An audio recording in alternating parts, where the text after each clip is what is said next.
Faxed your note this morning, babe. I hope you'll get it soon. Faxed your note this morning. I hope you'll get it soon. Send you an invitation, babe, for love in the afternoon. Soon. Love in the afternoon. 50 little candles, babe, flickering round my room. 50 little candles flickering round my room. Please accept my invitation for love in the afternoon. Soon. Love in the afternoon.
Champagne and pigmeat, I wear my best perfume.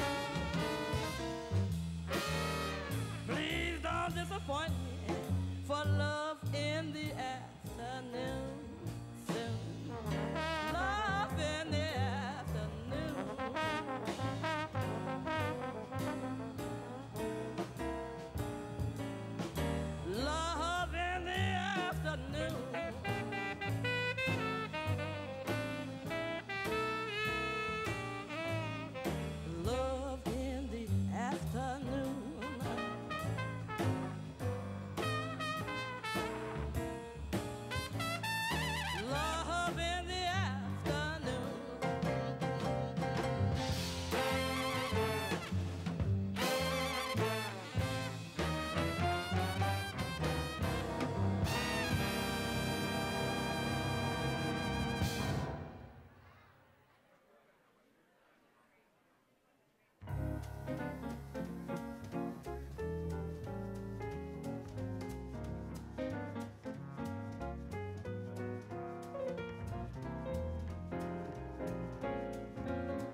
keep my feet on the ground. Everything seems so unreal now when you're not around. Daydream, why do you haunt me so? Here in this rosy glow, the face of my love you show. Daydream, I walk along on air. I'm building a castle there for me and my love to share. Well, I don't know the time, Lordy, I'm in a daze. Sun in the sky, while I go around feeling hazy. Daydream, don't break my reverie until I find that he is daydreaming just like me.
Good evening, and welcome to the John F. Kennedy Jr. Forum. My name is Jacob Meisel, and I'm a member of the JFK Jr. Forum Committee here at the Institute of Politics. Before we begin, please note the exit doors, which are located on both the Park side and the JFK Street side of the forum. In the event of an emergency, please gather your belongings, walk to the exits closest to you, and congregate in the JFK Park. Please also take a moment now to silence all of your cell phones. During the question and answer portion of tonight's forum, a member of the forum committee will be asking a question on behalf of those of us joining online who tweet using the hashtag Aquino, which is also listed on your program. The forum will begin shortly. Thank you.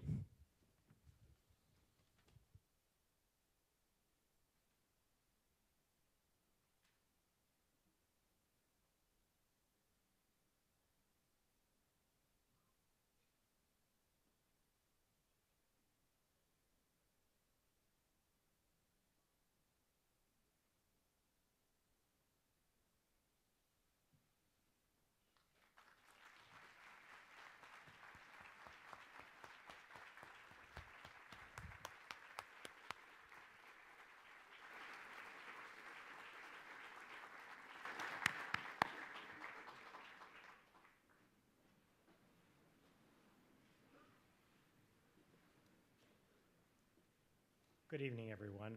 My name is David Elwood, and thank you for being here tonight at the Harvard Kennedy School. I'm the Dean of the Harvard Kennedy School, and thank you for being here in the John F. Kennedy Jr. Forum. Mr. President, welcome. It's our very, very great honor to have you here. Before I give the formal introduction, I do want to acknowledge the extraordinary group of distinguished guests that are here in the audience. There are several senior members and ministers from the Filipino government. Thank you for joining us.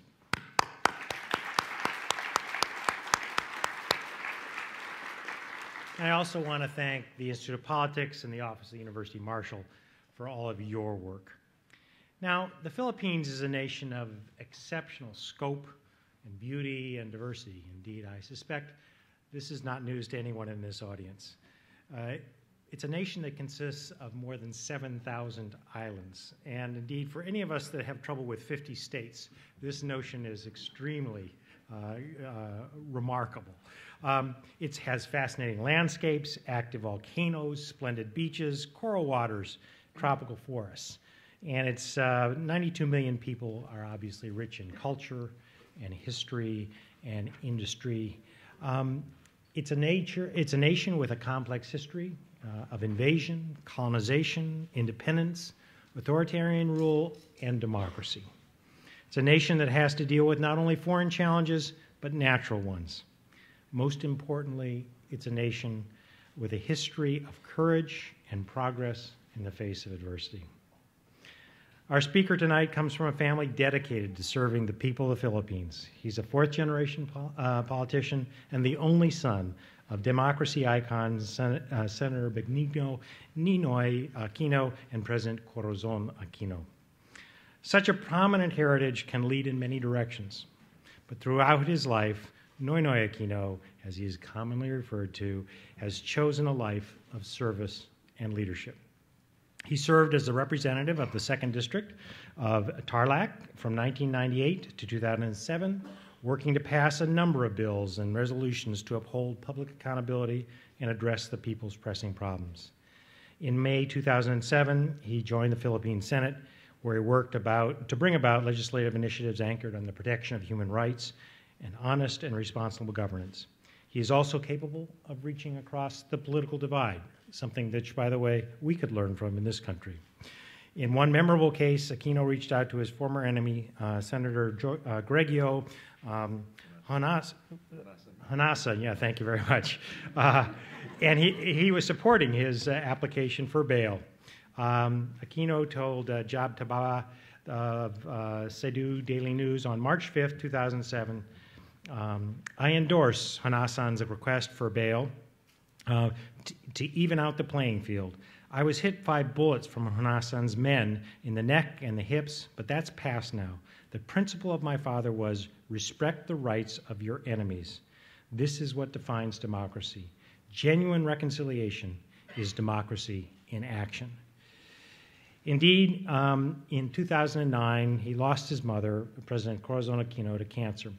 And 40 days later, after her passing, he officially announced his candidacy for the presidency.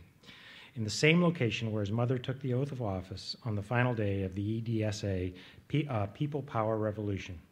At the time, he stated, "I want to make democracy work, not just for the rich and well-connected, but for everybody." You could not find finer words to express the goals of President Kennedy and the Kennedy School of Government. In his inaugural address in June, he told the Filipino people, "We are here to serve and not to lord over you. The mandate given me was one of change. I accept your marching orders to transform our government from one that is self-serving to one that works for the welfare of the nation." Now the economy is transitioning from an economy based on agriculture to one based more on services and manufacturing. This has been a time of unprecedented economic growth. In the years 2012 and 2013, the Philippines posted a high GDP growth, reaching 6.8% in 2012, 7.2% in 2013, the highest GDP growth rates in Asia for the first 2 quarters of 2013. That is quite an accomplishment. The president sought to improve governmental services, reform the education system, provide conditional transfers to the poor, prosecute corrupt and abusive government officials. Noynoy Aquino was given the St. Elizabeth Ann Seton Medal in 2010, quote, "for his commitment to democracy, advocacy of the poor, opposition to corruption, and promotion of peaceful change in the Philippines." There is strong hope for the future. But many challenges remain, from accountability to education, from disputes with China and North China Sea to unemployment and poverty. Tensions and violence remain, with ethnic and some religious tensions. And we all watched in horror at the devastation caused by Typhoon Haiyan.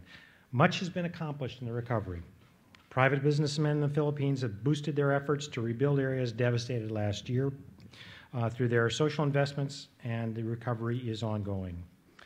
The effort was worldwide, and I was very proud when the Filipino community here at the Kennedy School and Southeast Asia Caucus and others came together at Harvard to support relief efforts and do our modest bit to advance that effort. As the 15th President of the Republic of the Philippines, President Aquino wants to stand for Filipinos, reinvigorated passion to build a nation of justice, peace, and inclusive progress. Please join me in welcoming President Benigno Aquino.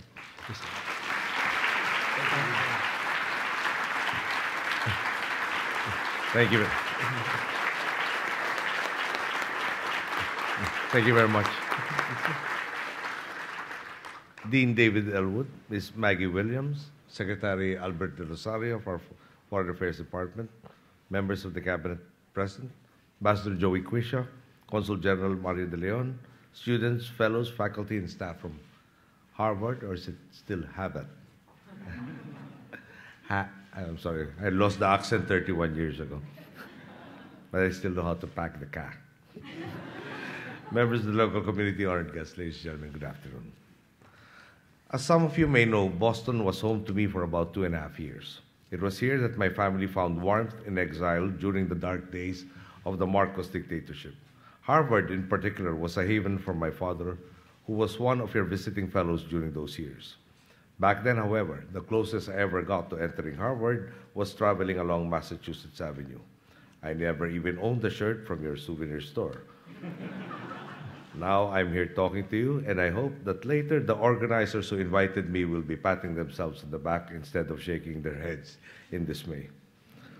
As a young man, I was taught that not opposing an oppressive structure was tantamount to perpetuating it. If you recognize a problem and choose not to do anything about it, then you become complicit, and in fact, you even exacerbate it. This reminds me of something that President John F. Kennedy once said, and may I quote, "Other people see things and say, why? But I dream things that never were, and I say, why not?" I take the difference to be in how people respond to being dissatisfied with the status quo. Anything made by the imperfect being that is man is by nature imperfect as well. The natural course, therefore, is to continue bettering the situation, to continue challenging the status quo so it can be changed for the better. But sadly, there are those who think that that's the way things are. There's nothing you can do about the status quo. Others, though, Think in terms of positive transformation. If things are wrong, why not change it? This refusal to settle for the status quo played a pivotal role many times in the history of my country. It was in 1972 when Ferdinand Marcos, approaching the end of his second and last term, tried to float the idea of being replaced by his wife Imelda. When that did not pan out, he tried to push for a shift to a parliamentary government with no term limits. However, the political process for constitutional change stalled, and the 1973 elections were fast approaching. At that dead end, Mr. Marcos declared martial law. My father, a senator in those days, was perhaps the fiercest fiscalizer of Mr. Marcos, in conformity with the concept of checks and balances in government. For this, he was put on top of Mr. Marcos's order of battle. When martial law was proclaimed, my father was jailed for 7 years and 7 months, for the most part in solitary confinement. He was, however, allowed to leave for the United States to undergo a coronary bypass. He brought his family with him to live in exile here in Boston for about 3 years. As late as 1983, even with the Gandhian example of nonviolence toppling a colonial regime, a lot of people still believed that it was only through violence that freedom can be won. I must admit that back then I was also of that disposition. In furtherance of his belief that the nonviolent route would be most beneficial for our countrymen, my father returned to the Philippines despite the many concerns about his safety. He was hoping that even out of mere curiosity, Mr. Marcos would agree to have a dialogue with him. My father hoped to relate to him the true situation of the country. That is, more and more of our people were becoming disillusioned with the dictatorship. More and more were turning towards militancy, and the risk of civil war was increasing. My father feared the dictator was detached from reality. He was, after all, surrounded by cronies and flatterers who would tell him only what he wanted to hear. This dialogue was not to be. My father was assassinated while alighting from his plane in Manila. His death reawakened the Filipino people. In 3 years, they would bring the dictatorship down in the bloodless EDSA People Power Revolution. How did they do it? Not by settling for and accepting the way things are, but by dreaming and acting on that dream. When people clamored for my mother to lead them, she set down 2 conditions. First, that 1 million signatures be gathered in support of her candidacy. And second, that there should be snap elections. When Mr. Marcos, in his hubris, felt undefeatable and called for snap elections, he scoffed that my mother, a so-called mere housewife, without any experience in government, could never run the country. My mother responded by saying, and I quote, "I admit, I have no experience in cheating, stealing, lying, or assassinating political opponents." Mr. Marcos assumed that regardless of how the Filipino people voted, he could rig the results. Little did he realize the Filipino people would dare to dream and confront every act of fraud and intimidation with solidarity and vigilance at the polls. In EDSA, the major thoroughfare bisecting our national capital region, my people responded to tanks and machine guns with flowers, prayers, and songs. They dared to believe that the ultimate loyalty of our soldiers would be to their fellow Filipinos and not to the tyrant. When we regained our freedom, there was a popular song that said that we will never allow the aberration that was martial law to happen again. And starting in 2001, however, my predecessor, instead of learning the lessons of martial law, seemingly adopted Mr. Marcos's handbook on how to abuse the democratic process. At the end of her regime, our people were so apathetic to all the scandals and issues affecting her and government's inability to effect change that the overwhelming ambition of so many was to leave the country. We have now an estimated 10 million of our countrymen, 10% of the population residing and working abroad. In 2010, our aspirations were summed up in a campaign slogan: eliminating corruption would eliminate poverty. To do so, we would make right all our systems and institutions that were so wrongly tarnished and abused. Our people dared to dream and acted on that dream by entrusting to me a mandate to undo the corrupt, broken-down government that Filipinos had once accepted as the norm, and thus turn it into an effective and efficient government working to uplift the country. Along allow me to share with you 4 case studies of how we are fulfilling our mandate for change and how it was ignited, or how it has ignited, a virtuous cycle in our country. The first 2 cases revolve around 2 individuals, a young woman I met during my campaign for the presidency and a former Chief Justice for our country being held to account by means of impeachment. The young woman I speak of, at age 16, had just given birth to her second child. She had little in terms of resources or education and was in a relationship where both she and her partner, not that much older than her, had very little in terms of job prospects. Add to this the fact that there were very few support mechanisms to help them raise their children. At a very tender age, all the problems in the world were hers, and I had to wonder what would be the future for children who were born in such deprived conditions. The odds were stacked against them from the very beginning. Consider this. If a nation's greatest resource is its people, then it is the state's obligation to invest in the people, to give them a fighting chance to improve their lot in life. The young woman I met convinced me that we must enact, amongst other legislation, one that provides access to information about reproductive health, while respecting the conscience of the individual. We accomplished this through intense public debate and a conscience vote in Congress.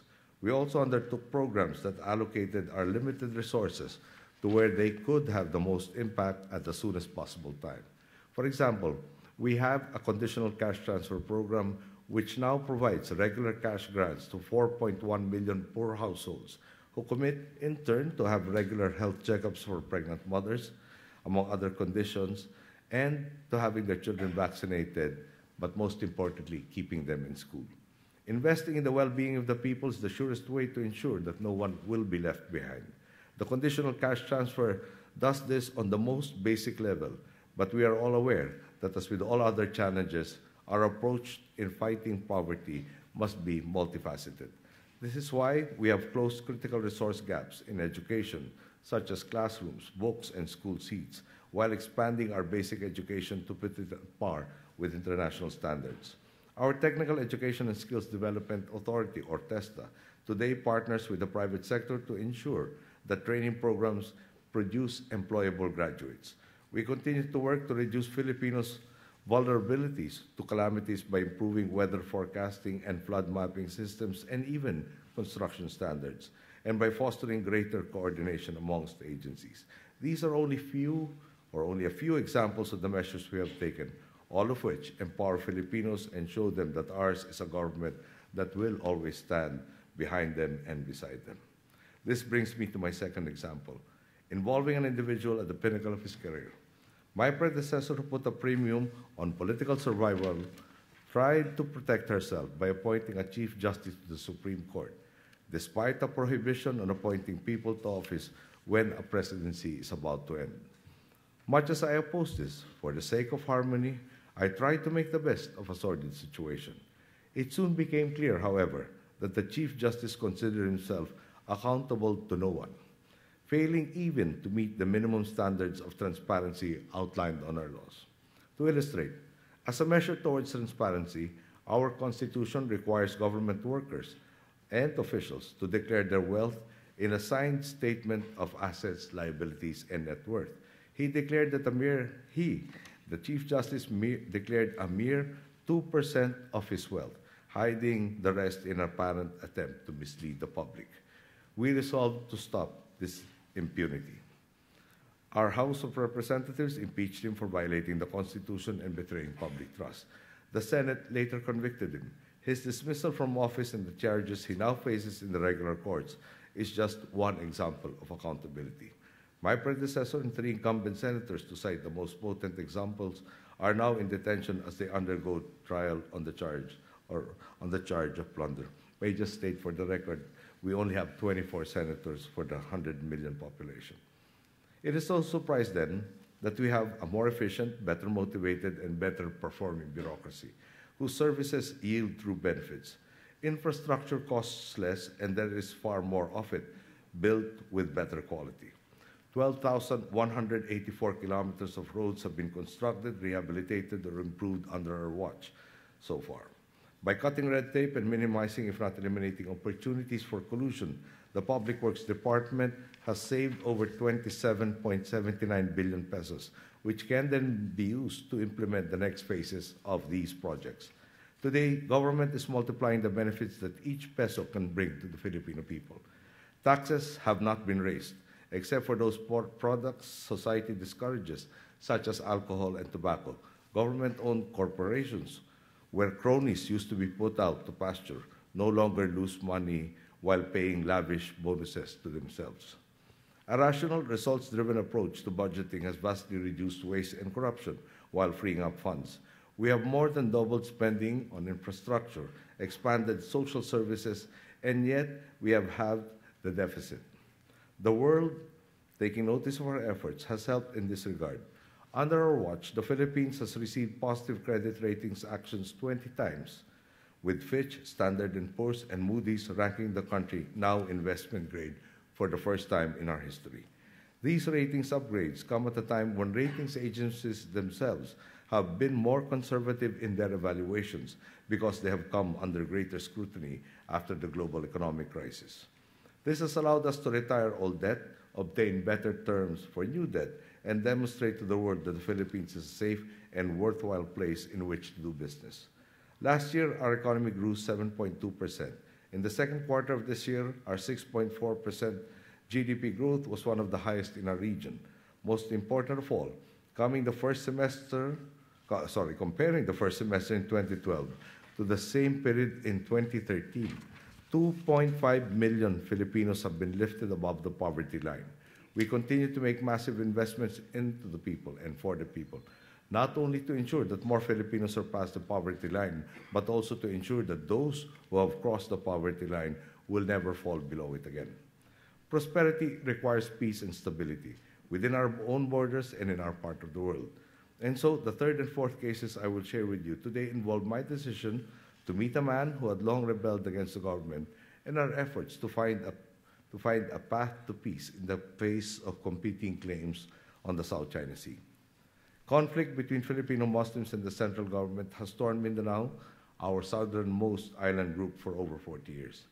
In August of 2011, in an effort to engender trust and revitalize the stalled negotiations, I embarked on what was then a secret trip to Japan to meet the leaders of these rebels.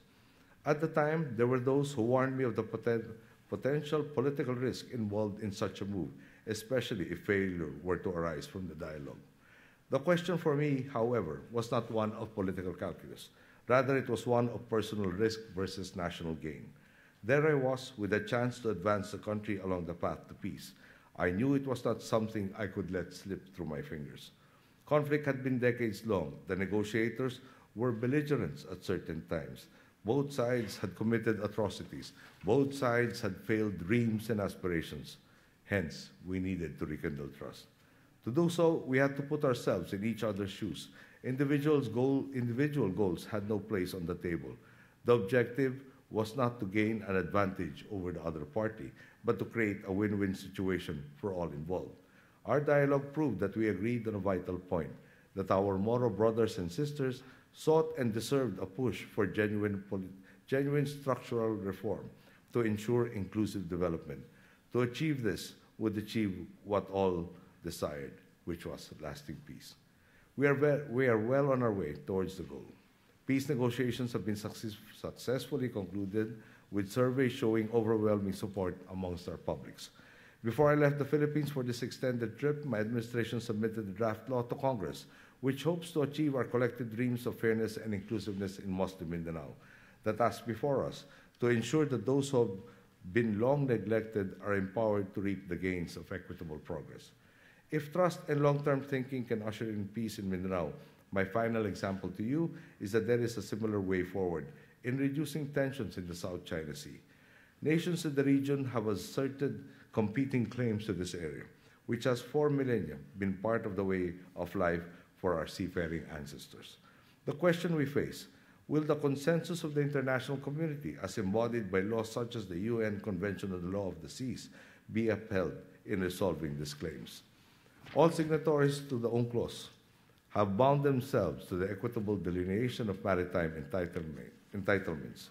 It grants us equal rights and also equal obligations. As a founding member of the United Nations, we believe that its covenants such as UNCLOS and institutions such as the International Tribunal for the Law of the Sea provide the most rational, just, and respectful mechanism for countries to find harmony, despite their differences. This has informed our decision to advance 2 tracks of action in addressing disputes in the sea, which is known by many names in our part of the world. First, to continue calling for the formulation of a binding code of conduct for the South China Sea. Second, arbitration to clarify the maritime entitlements for all countries concerned. International law allows for a dignified and sustainable resolution to competing claims, as demonstrated by the recently concluded Bay of Bengal Maritime Boundary Arbitration. These 4 case studies illustrate how the adherence to our bedrock principles of integrity, inclusiveness, and justice, based on the rule of law, have taken our country from one triumph to the next. Some might be wondering, how did we get where we are now? Our country is not rich after all, and coming to the presidency, I inherited many problems which early on seemed insurmountable. The transformation came about because we asked, why not? We got here by refusing to give up and by always asking, why settle for or endure the status quo when we can change it? Our experience has taken us from a party that not too long ago was labeled as impractical do-gooders to an administration that few in the opposition dare attack publicly for fear of a backlash from all those who have benefited from our programs. After all, attacking our reform agenda would mean attacking the very people whose votes they were courting. Today, even the political opposition grants that we have made tremendous progress, which the Filipino people, of course, have seen for themselves. In the 2013 senatorial elections, the candidates we recommended to our people won 9 out of 12 seats. In fact, we won 9 out of the top 10 positions, with the opposition's highest candidate winning 5th and the rest hanging on to the bottom 2 places. This is not to say that everyone in our country is willing to traverse the straight path with us. There is a saying about Philippine politics: there are only 2 kinds of candidates, those who won and those who were cheated. I should note that, that those who thought they were cheated were free to file cases before our Senate Electoral Tribunal, but none were filed. As Robert F. Kennedy once said, and may I quote, "1/5 of the people are against everything all the time," close quote. In public service, you will be criticized for what you did, for what you did not do, and even for what you are about to do or not do. Do something right, and there are those who will say it is the least that is expected. And yet we forge on. Because we give up, or to give up, would mean allowing the shameless and unscrupulous to have free reign over the fate of everyone else. My administration's mandate lasts 6 years, and I am determined to make the most of it. Our challenge today is to make the gains even greater and to ensure that the transformation becomes an enduring mainstream of justice and inclusiveness. It is my hope that our experiences will motivate those like you from the other side of the world to be influencers, who in turn will inspire the communities and institutions with whom you will interact. Benjamin Houston Brown, who was the program director of the Center for International Affairs during my father's fellowship in Harvard, once paid a tribute to my father by quoting the philosopher Henry Bergson. Dr. Brown said, "My father lived up to Bergson's challenge to the young, to think like men of action and act like men of thought." In this more inclusive age, every person of goodwill has it within themselves to do the same. All you here are presented with the same opportunity to maximize the positive transformation in society. You can dream and change the problematic status quo, or succumb and merely bend in whatever direction the wind may be blowing. Men and women from all walks of life and faiths in the Philippines have taken up Bergson's challenge and are making what was once impossible possible. The Kennedy School of Government has sharpened the skills of some of them, including 4 current members of my cabinet: the Budget Secretary, Butch Abad, the Social Welfare Secretary, Dicky Soliman, Presidential Assistant on Food Security, Kiko Pangilinan, and the Presidential Management Staff Secretary, Julia Butt. Julia is part of today's delegation. And also, the CEO of our Basis Conversion Development Authority, Arnel Casanova, Jesse Robredo, former Secretary of the Interior and Local Government and a leading light in a reform agenda, and whom we lost too soon, was also one of your fellows. Despite the difficulties of public service, they all dreamed and dared to shape their why-nots into reality. John F. Kennedy dreamed bigger and acted on it. My father laid down his life and in so doing ignited a movement that toppled a dictatorship. My mother devoted her life to ensuring the democracy we had reclaimed would never be taken away. All of them were faced with daunting tasks, and all of them dared, risked, and acted. This is my message to all. Like JFK, Ninoy, and Cory, each one has the capacity to dream, to die, to live, to fight, to stand for something, to ask, why not, when the challenges seem insurmountable. Thus can we transform the world for the better. Thank you for your kind attention.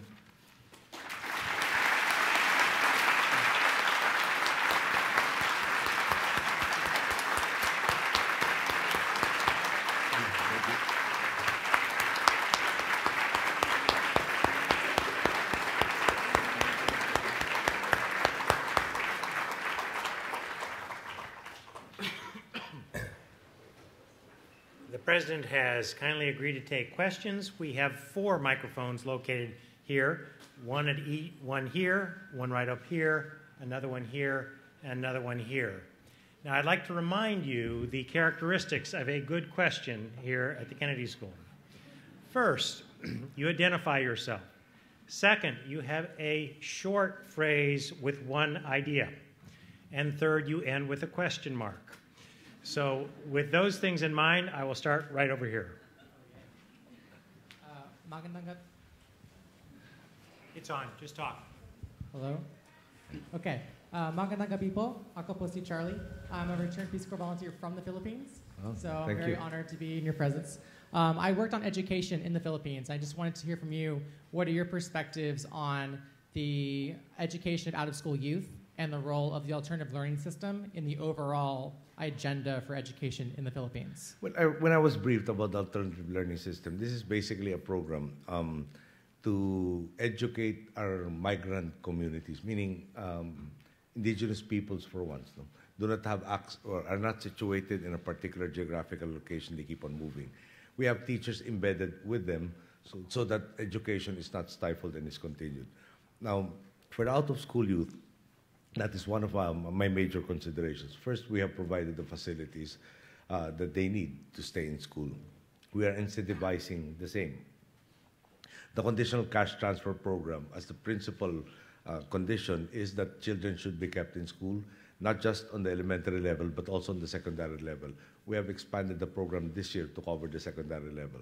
We are hoping that our tech box sector, TESDA, manages programs within the high school environment to afford them a marketable skill, even if they were just to finish the high school level. So again, it's not just a request. We try to incentivize the same, and we do want to provide successful results to motivate the others to continue being in school. The ultimate aim is empowerment of everybody, and one of the principal means is through education. The budget for most of our social services have been increased in multiples from the time we started in 2010. The Department of Health, for instance, has had something like a 3-fold increase of their budget from the 2010 levels, precisely to shield our population from catastrophic illnesses that will devastate them. Thank you. Salamat po. Salamat. Question be asked from the bleachers? No, it cannot. No, it cannot. Please, if you want to ask a question, come to one of the microphones. Thank you very much. Thank you. No, it's very simple rules here. We listen to the speaker and we ask questions in an orderly manner. If you have, just please come down here. Right over here. Mr. President, my name is Rivan Royono from Indonesia. I think it's fair to say that both our countries are still haunted by ghosts of the past. I really want to know what your take on balancing reconciliation with past authoritarian regime with transitional justice, and what's your take on what I perceive to be a longing on the part of a significant % of our populace to go back to the good old stable days of dictatorship. Thanks. Not in the Philippines, sir. Well, in Indonesia, then. What do you think about Indonesia? Then? And even in Indonesia, to be honest with you, in Indonesia, when I talk to President Yudhoyono, and especially the initial dialogues, when I have problems confronted by 100 million Filipinos, I look at him as a role model because he has to contend with problems affecting 250 million Indonesians. So whatever I have, he normally has double in terms of problems. But having said that, a dictatorship can never be a good solution. The person, no matter how good, no good intention, how thoroughly prepared, will have an absence of a check and balance. And again, a man is an imperfect being, so his good will happen right away, and his bad will be exacerbated. That goes with the territory. Okay, reconciliation. Currently, we have a law that is being implemented, which is called the Human Rights Compensation Bill. And it talks about, first and most importantly, recognition that the state that should have nurtured and protected its citizens was at one point its oppressors. And after that, there is an award for, recognition of the same, so that there is, in a sense, compensation for what was inflicted upon our people.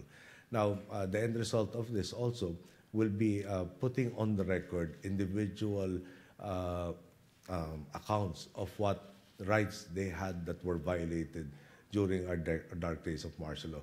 The end point being, we learn the lessons so that we do not have a situation that repeats itself, that really brought our country to the depths that it had entered into.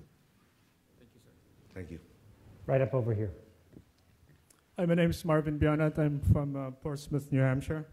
I'm also a registered overseas Filipino voter, so very interested in Filipino affairs. My question is about inclusive growth. Compared to our Asian neighbors, the poverty rate in the Philippines is still kind of high. I mean, we're at like 25% or so. And that's very high compared to our neighbors where poverty rate is in the single digits. And also in terms of unemployment, when you started it was like 6.9 and it's still close to 7, maybe 6.7. But that's still very high compared to our neighbors, where unemployment is around 4 or under. So my question is, despite all the good gains, and you should get credit for all the economic gains that we have achieved, is there anything new or anything innovative that you're doing to make growth and economic progress more inclusive? Well, I did mention one, that we are expanding that conditional cash transfer program and the incentive scheme to the high school level.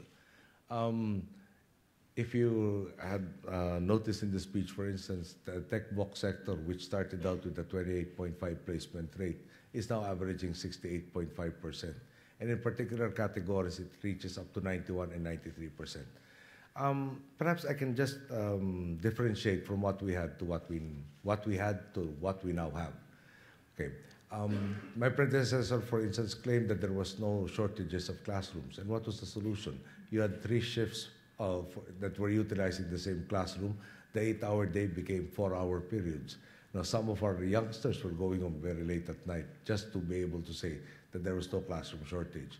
We inherited that backlog of 66,800 classrooms. The budget cannot support more than 8,000 construction per year. I get a 6-year term. I produce 48,000, or the government produces 48,000. We still leave it with a deficit where children cannot have the right facilities. That backlog has been eliminated in the 3rd year. We are now actually building for the expanded K-12 program. Now, granted, the numbers are still high. One would want full employment. But where were we compared to where we are now? Again, there's a figure of 1.6 million new jobs, net new jobs, in a period only between 2013 and 14, 2012, 13. Sorry? July 2013 compared to July 2014 figures is, again, net new jobs of 1.6 million. So we cannot get jobs when you have unskilled people. Hence, all of the investments, again, in TESDA, CHED, in coordination with industry, to seek what they need so that there are jobs that are waiting for our citizens when we get in. Now, part of the problem, and I think you will have to give me a little allowance, people were chasing for careers that were supposed to be hot when they entered college, only to find out that they were over people by the time they graduated. You know of tragedies wherein people took 2 courses only to find out that they were repeating the same mistake, chasing after jobs that were not existent. So we inherited that backlog. We are trying to retrain that population, and we are doing all of this while operating under a deficit and with practically no resources when we started. Just a quick question. Please, Mr. I'm President. sorry. Just Okay. one per customer. Okay. I apologize. Right over here. Magandang gabi po. Magandang Good gabi. evening. My name is Carlino Mark Natividad, and I'm a junior here at Harvard College and co-president of the Harvard Philippine Forum. On behalf of the Harvard Philippine Forum, we actually wanted to present you with this Harvard souvenir shirt. Thank you. Thank you. Now I have one. Thanks. And my question is, with regards to the Enhanced Defense Cooperation Agreement, the EDCA, how do you see this enhancing the role of the Philippines in the region, and how do you see this in America going forward? Well, we have a mutual defense treaty with America dating to the 1950s. But to a large degree, the operationalization of the same leaves a lot to be desired. A lot of times when they're confronted with a new issue, there are so many dialogues to happen, that need to happen to clarify exactly what each other's roles are. So as far as the Philippines is concerned, the enhanced cooperation means that we will have access to all of this 21st technology. And if not just to possess it, but at least to be able to understand and utilize the same. With the end point being that we get to manage situations a lot better. And that, again, the roles of the respective partners are more clearly defined, leading, hopefully, to joint cooperation that enhances stability within the region. Salamat po. Thank you. Let me just say, people that are lined up long lines, there's no one behind that microphone, so you might want to spread yourself out since I just go around. Right over here. Hello, Mr. President. My name is Mary Brooks, and I'm a sophomore at the college. As you mentioned, approximately 10% of the Filipino population currently lives abroad. So my question for you is, what has been the relation of the state to those populations abroad? And what effects, beyond, of course, attempts to create new jobs, has their presence abroad had upon the economy and upon government policy? Well, the positive effect of all of this population abroad is the remittances have really provide quite a huge source of hard currency. Of course, the unwritten risk is that there are, especially for families that have both parents outside of the country, having their children being raised by relatives, normally grandparents, there might be societal costs that will be borne out by not strengthening the nuclear family. Okay. The ultimate goal for our government is that if you choose to work abroad, then that is the operative word. You chose rather than you were forced because of a want of opportunities in the Philippines. So the immediate things that we had to do were to find or identify what we call the low-lying fruits. What investments can be made, or what incentives can be made to have investments that have positive results for our people right away. Let me give you one example. One of the focal areas or sectors for the economy that we are really developing is tourism. We believe that in tourism, you don't have to be two-lettered to be able to participate at various levels of it. So in support of that, hopefully you've managed to come across our marketing campaign about It's More Fun in the Philippines. But more importantly, we're developing the infrastructure that supports that particular industry. Roads to make tourism destinations that much more accessible. Pocket open skies, which means that the National Capital Region is the only area where our entries are still restricted, but the rest of the country is open. We're building or improving about 8 major airports to sustain the momentum that's happening. And the results are, by this year, we'll be from 3 million tourists, foreign tourist arrivals, we'll be doing about 5, which means we seem to be on target to hit the 10 million bracket by 2016. In terms of domestic tourism, the figure of 35 million domestic tourists by 2016 was surpassed in 2012 by, I think it became 36 million domestic tourists. We think we will have 56 million domestic tourists by 2016. And we go back, you preserve the tourist sites, you empower everybody upstream and downstream of the tourism industry. Of course, you have a good marketing campaign to to make people aware that such things exist in the Philippines. And that is, again, an industry low-lying because it redounds to immediate benefits for people. Of course, the other interventions were agriculture and infrastructure. Both as a provider for work for our people and also for the induced investments that infrastructure will bring in, food security for agriculture and improved production are the penultimate goals. And again, the end point being empower the people, provide more and more opportunities so that this growth becomes more and more inclusive. Yeah, at the end of the day, with any decision we make, we ask, how does this improve the lot of our countrymen? Thank you. Right up here. Magandang gabi po. My name is Alex Orquiza. I'm a member of the Faculty of Arts and Sciences here at Harvard, and I'm from San Jose, California. President Aquino, now that you're nearing the end of your term, who do you consider possible successors in upholding an honest Philippine national government? And what would you say to your critics who say, while you're committed to honesty, some of your allies are not? Well, the courts are open. If they think that I have dishonest people around me, then all they have to do is file appropriate case. So, the Ombudsman in particular, I think, even investigates instances where complaints are unsigned or anonymous, precisely to ferret out those who are not treading the correct path. So, as to naming who I think would be a good successor, I really believe we have a lot of material in the country. But if I were to mention them now, then I'm sure you can you can imagine the repercussions back home as media friends. And perhaps, as I keep saying, now is not the time. I still have about a year and 9 months to go. And if we are concentrated on, if we are all concentrated on just the next elections rather than doing the things that we have to do now, we shouldn't allow the distraction of the election to interfere with our obligations to our people. When I left Manila, there was a typhoon that was affecting our weather. Mayon volcano is starting to be restive, and there was a second typhoon whilst I'm still not back home. So I think those have to be attended rather than jockeying for position in 2016. Thank you. Right up here. Hi, Mr. Aquino. Thank you so much for coming to Harvard and give us a lecture. So my name is Ko Ching, and I'm from School of Public Health. So I'm really inspired by your story and your father's story of fighting against dictatorship. But my question is about the South China Sea dispute. In China, both the government and the people believe that the Philippines is behaving more like a surrogate of the United States to contain the rise of China. And what's your take on that?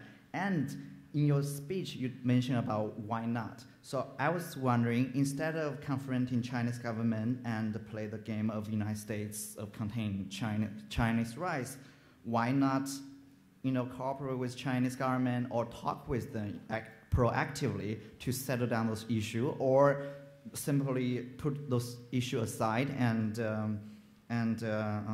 develop those islands as a tourism destiny or oil field exploration? Because I believe there is more synergy between China and United States, between Philippines and China. I think we've got the question. Okay. Thank you. Thank you. So, and thank you for the question. Cooperate with China. We believe it's a peaceful rise. We'd like to, in the start of the dispute, we did mention there can be no prosperity if it is not inclusive. And prosperity can only happen in an environment of stability. Okay, having said that, in 2011, I had the state visit to the People's Republic of China, wherein we pointed out to them that the Philippine corporations invested something like $2.5 billion in China. China had invested at that point in time $600 million in the Philippine economy. We sent something like 800,000 tourists their way. They send us 200,000. Okay. Now, so the relationship is very, very beneficial to China, and we also benefit from the same. Now, where is the dispute? The dispute centers on the so-called 9-dash line.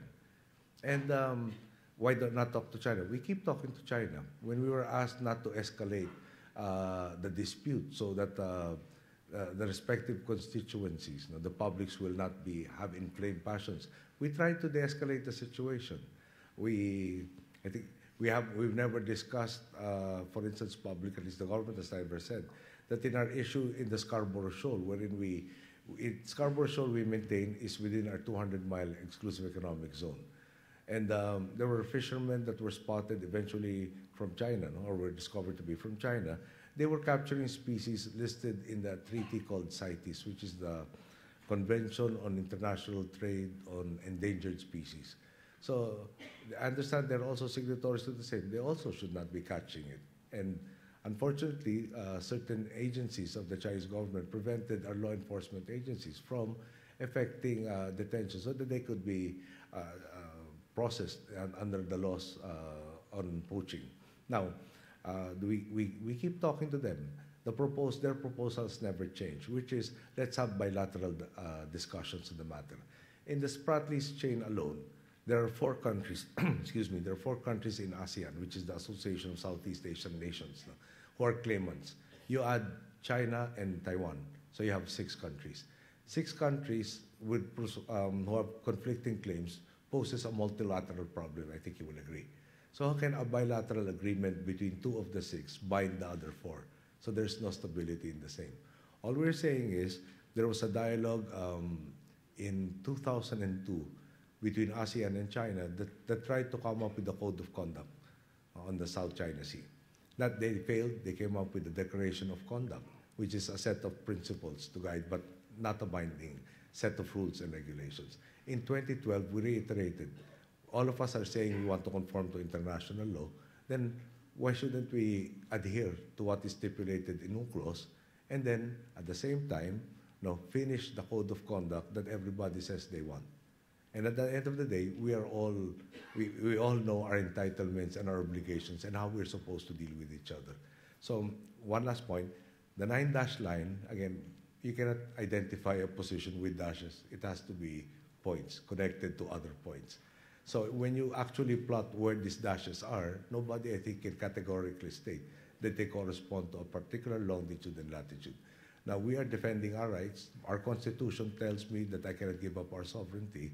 I have no leeway in that matter. We don't want trouble with anybody. We want to spend, in the classic argument in economics of guns versus butter, we really want to devote all our resources to butter.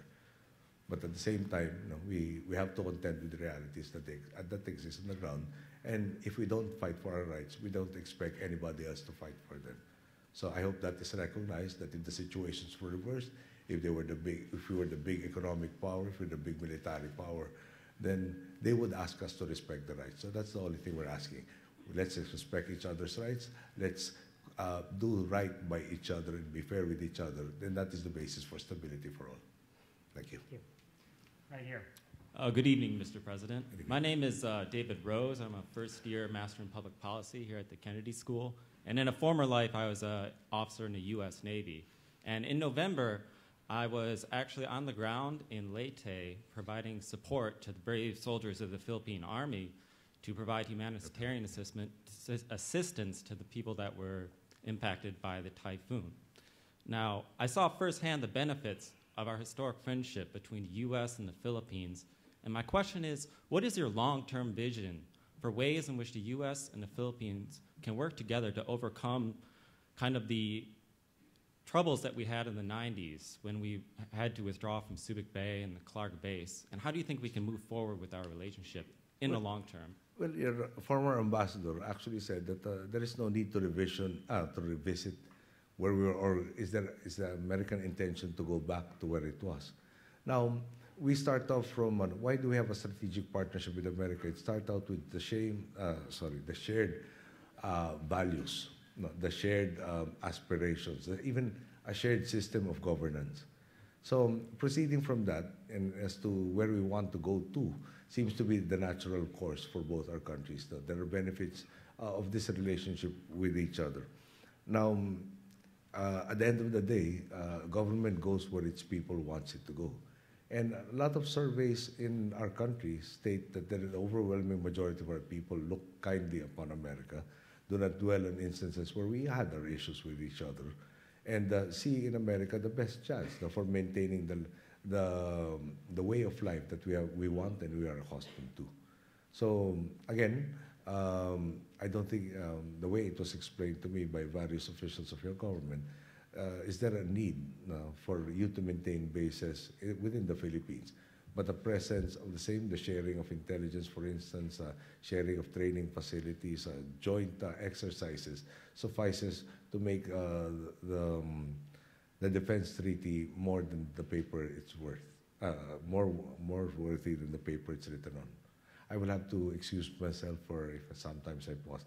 This is, I think, close to my 80th engagement from the time I left the country. Even my writers are kind of suffering a little fatigue, and they're a lot younger than me. Thank you. Thank you. Right over here. Good evening, Mr. President. My name is Shintaro Fauzia. I'm a Harvard Law student from Indonesia. Let me first say that I admire Philippines' commitment on the protection of rights of your indigenous people through the enactment of IPRA.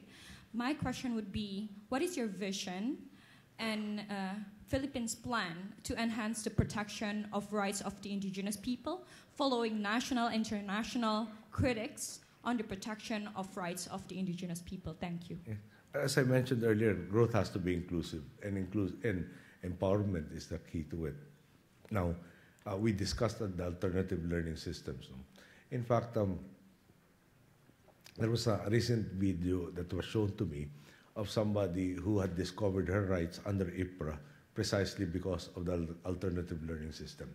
So we don't wait, in that particular setup, we don't wait for them to situate themselves in a community that they can go to school every day. Our Department of Education has sought fit to find volunteers who are willing to join them as they have their nomadic way of life, to be able to continuously provide the education setup for all of their children. Now, look at the Bangsamoro Basic Law that is proposed before Congress.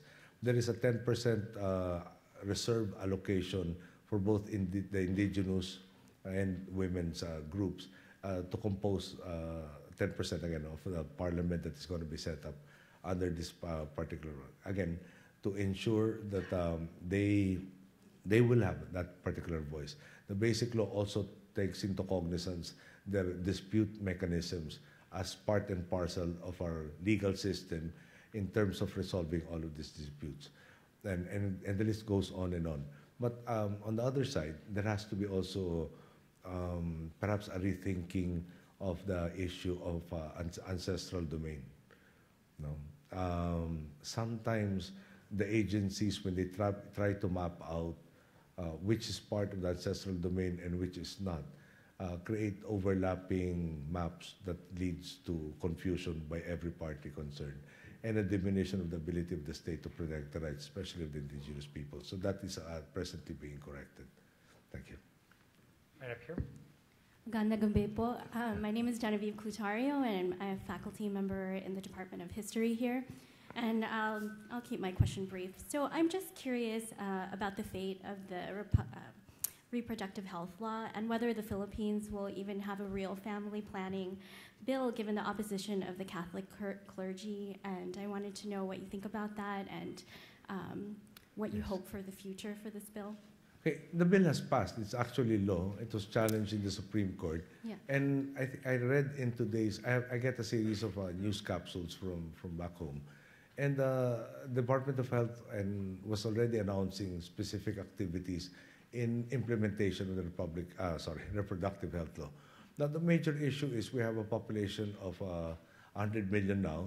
When I started into office, population growth rate was something like 2%, which means about roughly about now 2 million every year new Filipinos. So, from our perspective, the bill's merit primarily said, parents have reminded parents you have responsibilities towards your children, and we will respect your conscience, what your faith and your belief says about how you are to plan your family. We will support you and not dictate to you, and that has been embodied in this law, which we are now going to implement. Thank you. Thank you. Right up here. Sorry, not going to implement. We are now implementing. Okay. Yes, ma'am. Hi, kamusta po? My name is Vanessa De Guia. I am a student at Harvard Graduate School of Education. I'm wondering what federal policies or efforts are being made specifically for Filipino Americans to come home to the motherland and serve. Well, okay.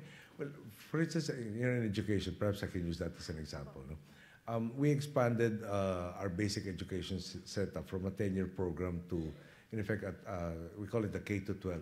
So it's K plus 12 years to make it up to par with international standards and give our youth the ability to imbibe all of the knowledge that they will need to succeed in this world. That has opened up so many positions in our teaching profession that have to be filled up.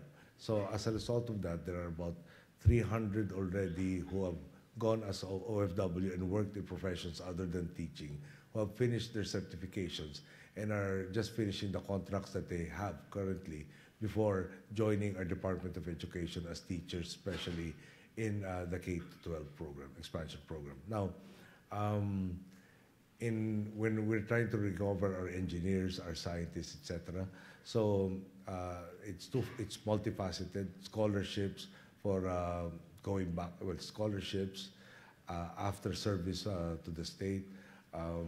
We're trying to get the laboratories, advanced laboratories, and other facilities that they need that prompted them to leave, established in the Philippines, tying up with a lot of prestigious universities and colleges so that they can continue their basic research at home rather than go abroad. And the list goes on and on. I'm sorry I can't recall all of the details at this time. Thank you. Right down over here. Hello. Hello. My name is Frank Rivera-Furzo. I'm a student at the Graduate School of Design here. We should talk because this question is very similar. But I'm researching the link between diasporas and development, and where one question asked about the Filipino citizens working abroad. I was wondering how you envision actively engaging the millions of people of Filipino descent who are citizens of other countries. Actively engage. I'm sorry, I don't get the question, sir. How do you envision engaging people who identify as Filipino but are not Filipino citizens, people who want to play an active role in the development of the country? Well, number one, for instance, in America, I keep reminding the Filipino communities here, or those who trace their descent, it really would be helpful if we could get united. If the 3.5 million that we do have here acted as one rather than separate entities. In various other communities across the world, our Department of Foreign Affairs is the lead agency, assisted by the Labor Department, but primarily DFA organizes all our communities to be helpful towards one another. And at the end of the day, they're also the principal means, working through various organizations to extol the opportunities that are existing already back home. Now, we do seriously engage all of our communities, building up their organizations so that their rights are adequately protected and the opportunities are announced to one and all. But again, currently the emphasis is growing our economy, increasing the opportunities to be had back home to prevent even more of the diaspora from happening. Thank you. We're going to have time for just 3 more questions. Right, here's the first. Magandang hapon po, Presidente. Maraming salamat pagdating nyo. Ako po ay si Frank Silosa. Ako po ay organizer dito sa Boston. My question to you is, when you announce your candidacy, some of us in America campaign for Neumar because we believe and we hope that by the reputation of your mom and dad, we'll be able to have a president who is reputable and clean and honest. So you didn't disappoint us. Thank you. Thank you. My question to you is desperately. China is claiming under 9-dash line that it belongs to them since 1200, I think. If we subscribe to that logic, Italy can claim Germany and France because in the early years they were part of the Roman Empire, and that's no basis to claim a particular land. Bajo de Masinloc is only 125 miles from the Philippines that our fishermen have been fishing there for hundreds of years, and it's 600 miles from China. My question to you is, the geodetic survey said that we have at least 40 billion barrels of oil underneath that land, enough to surpass Kuwait.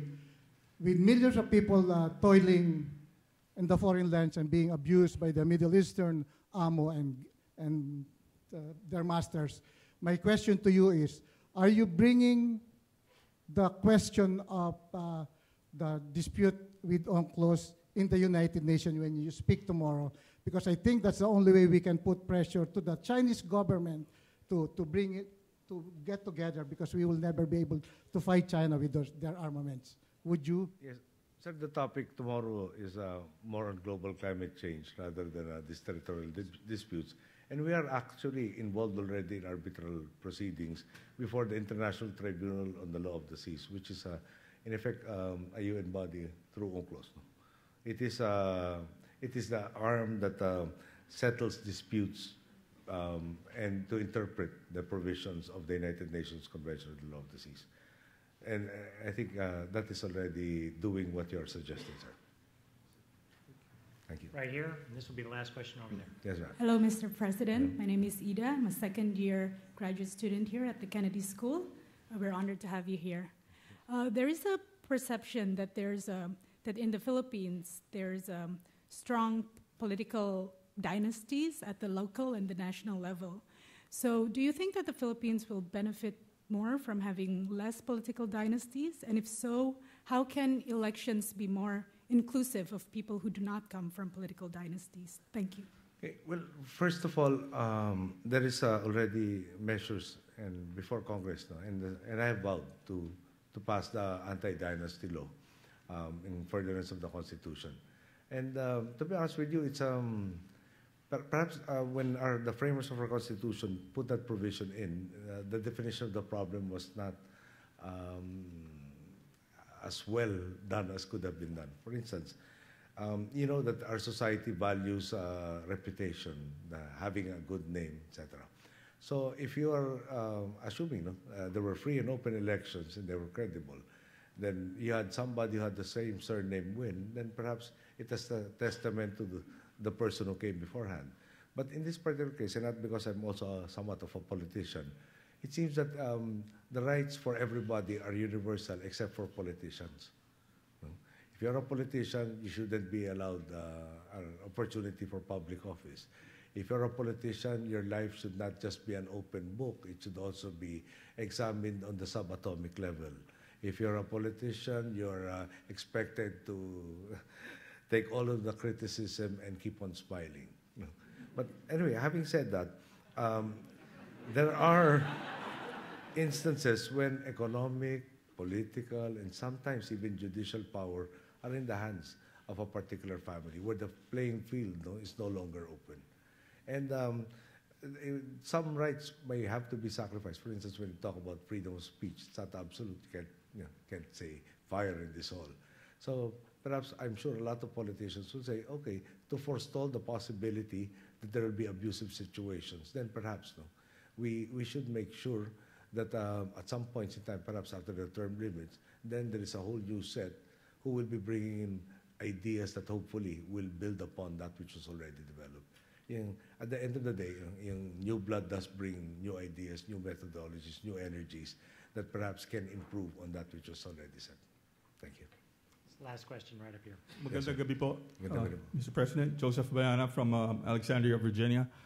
Using the accumulated knowledge of mankind coming from the 150 million volumes of the Library of Congress, from Adam Smith to Ricardo to all the Nobel Peace Prize economics winners, I just wanted to ask, why are you purchasing arms from Canada, the United Kingdom, France, Germany, and the United States, knowing that in the United States and all these other countries, security and defense is an industry.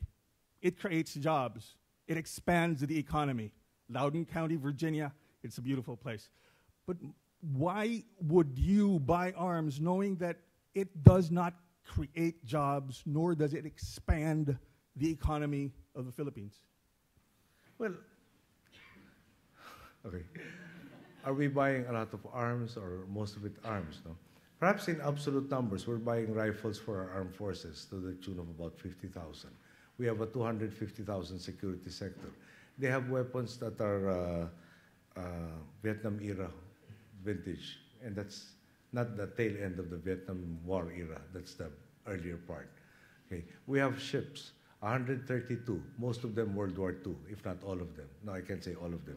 There are like 5 or so. We have a 36,000 kilometer coastline.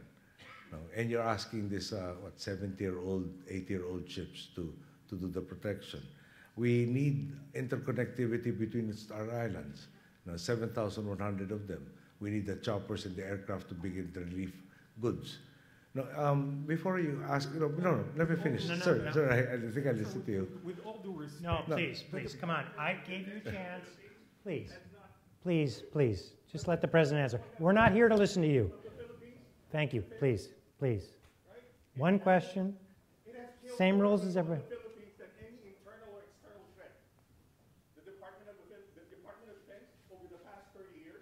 Okay, thank you. Sir, I'm not. Please, we're going to have to ask you to leave. Okay, thank you. Well, again, you're talking in generalities. Please look at the shopping list and tell us how much of the budget has gone into arms, and how much of it is for equipment that we do need to service our people. Mr. President, I'd like to give you a chance to answer a question that are on many people's minds here, which is many of the people here are students who would love to be exceptional public leaders. Do you have any words of advice for them of how to do such a thing? I'm still learning myself, but at the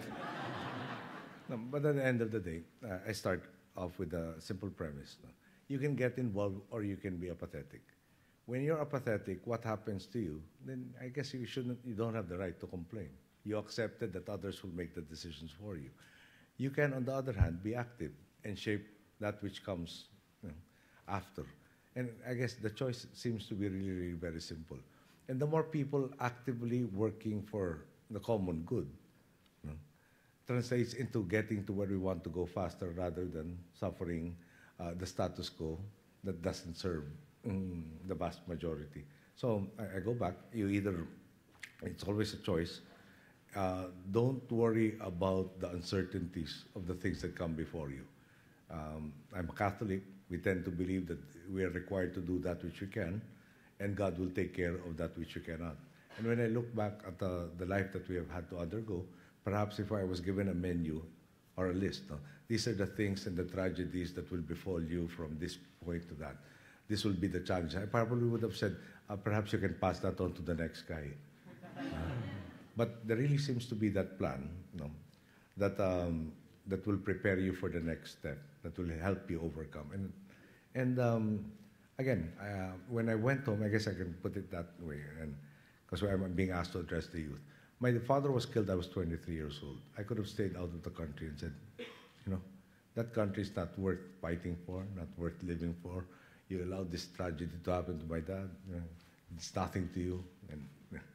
But the point was, I really couldn't live with myself and say, after all that he had undergone, nothing changed. That was not acceptable. So I crossed that particular line and said, I really have to do whatever I can to be able to finish that dream and to make his sacrifice have some meaning. And up to this day, his sacrifice, my mother's sacrifice, so many of our people's sacrifice continues to inspire me. Whenever I'm confronted with a very big problem, all I need to do is go back and say, look, they had it worse, and they overcame. Should I be complaining that I'm having it a little easier when I can do more of the same? Thank you. Thank you very much. Thank you.